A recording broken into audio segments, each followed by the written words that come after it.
ओम नमो भगवते रुद्राय। आप सभी शिव साधकों को प्रणाम। स्वागत आप सभी का। मैं पंडित गिरीशानंद शास्त्री। कार्तिक मास की महिमा तो आप सुन ही रहे हैं और उसी एक नई परिपाटी में 5 दिनों के पावन पवित्र दिन जिन्हें हम पंचक अर्थात कि भीष्म पंचक के नाम से जानते हैं।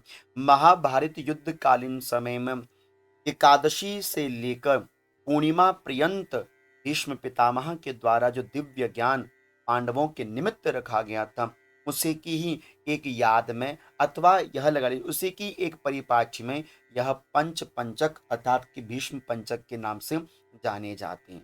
अब सन 2024 में 11 नवंबर से भीष्म पंचक प्रारंभ होंगे और 15 नवंबर तक अर्थात कि पूर्णिमा तक यह पंचक चलेंगे, भीष्म पंचक चलेंगे।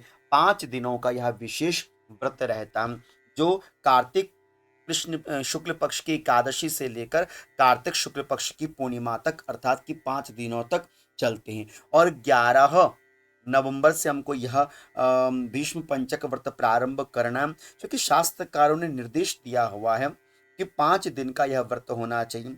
और यदि कोई भी एक तिथि घट जाए अथवा एक तिथि का क्षय हो जाए तो आपको एक दिन पहले से ही इस व्रत को धारण कर लेना चाहिए।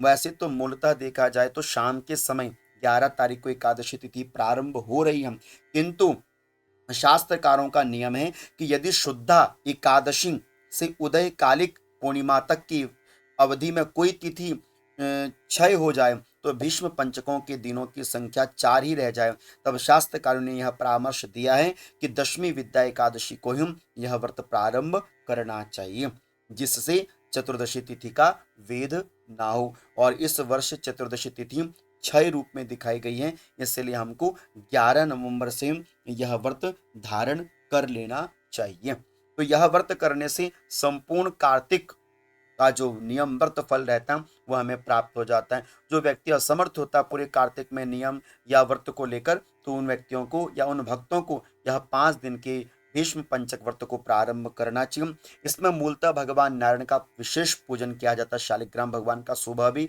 मध्याह्न काल में भी और सायंकाल में भी, और शाम के समय विष्णु सहस्त्र नाम का पाठ, मतलब भीष्म पंचक में आपने विष्णु सहस्त्र नाम का पाठ अवश्य में करना होता है। और भीष्म पिता के लिए, भीष्म पितामह के लिए एक को दिष्ट विधान करने का श्राद्ध भी नियम भी बताया गया। यदि इतना ना हो सके तो भीष्म तर्पण जरूर 5 दिनों में करना चाहिए। और 5 दीपदान, 5 दीपदान नित्य भगवान नारायण के मंदिर में जाकर अथवा शिवालय में जाकर आपने करने चाहिए। और इन 5 दिनों में विष्णु शास्त्र नाम का पाठ तो अवश्य में आपको करना चाहिए। अंतिम दिन में चाहे आप हवन, यज्ञ, दान, पुण्य इत्यादि करके अपने कार्य को सफल कर सकते हैं।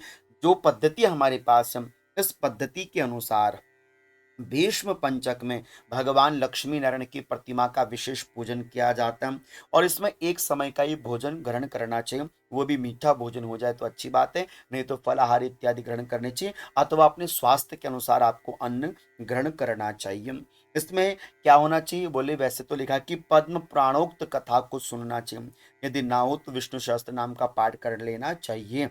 और दूसरा, पूजन के लिए विशेष क्या है, भीष्म पंचक जब प्रारंभ हो तो पहले दिन भगवान के हृदय कमल के पुष्पों से पूजन करना चाहिए। जो भगवान का हृदय है वहां पर कमल का पुष्प स्पर्श करके भगवान को अर्पण करना चाहिए। पहले दिन यदि कमल के फूलों से ही भगवान नारायण का आप पूजन करें, बहुत अच्छी बात है। दूसरे दिन जो भगवान की कटी प्रदेश, कटी माने कमर का जो भाग है, वहां पर बिल्व पत्रों से भगवान नारायण का पूजन करना चाहिए। तीसरे दिन भगवान के घुटनों की केतकी अर्थात कि केवड़ों की फूलों से पूजा करनी चाहिए। और चौथे दिन भगवान के चरणों में चमेली के पुष्पों से पूजा करनी चाहिए। और 5वें दिन भगवान के संपूर्ण अंग को तुलसी मैया के मंजरियों से पूजन करना चाहिए। और नित्य प्रतिदिन ओम नमो भगवते वासुदेवाय 100 माला, 1000 माला, जितना हो सके इस माला का जप और विष्णु शास्त्र नाम का पाठ करना चाहिए। तदंतर ब्राह्मण दंपत्ति पंडित और पंडितायन जी को भोजन जिमाना चाहिए। ठीक है ना। तो इस तरह से यहाँ पर अधिकांशतः जो नियम बताया है कि अधिकांशतः स्त्रियां एकादशी और द्वादशी को निराहार रहती हैं। इस व्रत का कुछ नियम ऐसा भी है कि एकादशी और द्वादशी को निराहार रहती हैं।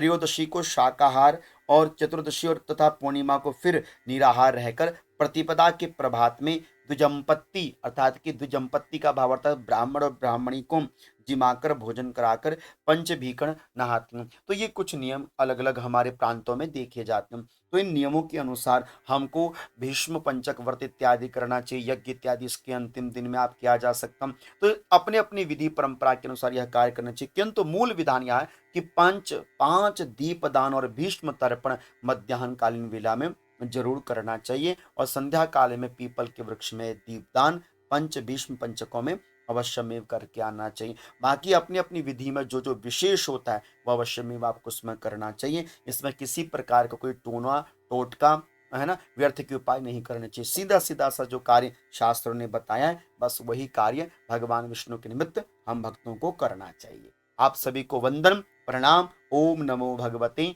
रुद्राय, ओम नमो भगवते रुद्राय।